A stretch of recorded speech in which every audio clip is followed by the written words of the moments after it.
نبی صلی اللہ علیہ وسلم پیر کے دن کا روزہ رکھتے تھے. صحابہ نے پوچھا کیوں؟ آپ نے فرمایا یہ میرا یوم ولادت، پیر کو آپ پیدا ہوئے. دیکھو پیر کو نبی نے روزہ رکھ کے یہ بتا دیا کہ اس میں عید کا تصور نہیں ہے، کیونکہ عید اور روزہ جمع نہیں ہو سکتے. جو ہماری عیدیں ہیں ان میں روزہ رکھنا جائز ہے. عید اور روزہ ایک دوسرے کے کیا ہیں؟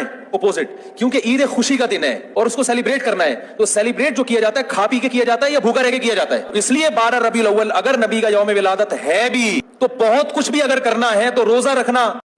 شریعت میں شرعی عید کے دن روزہ رکھنا حرام ہے. عرفی عید میں روزہ رکھنا جائز ہے اور سنت بھی ہے. یہودی 10 محرم الحرام کو عرفی عید مناتے تھے.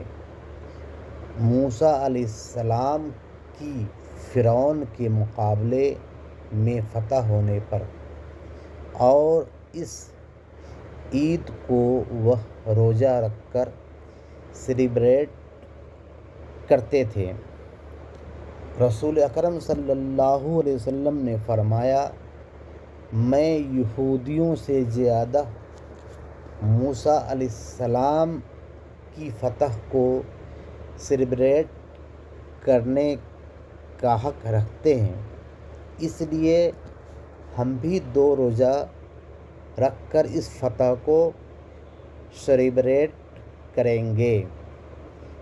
وہابی کہتا ہے کہ عید کے دن روزہ نہیں رکھا جا سکتا ہے، مگر رسول اللہ صلی اللہ علیہ وسلم نے عید کے دن روزہ رکھا اور رکھنے کا حکم دیا.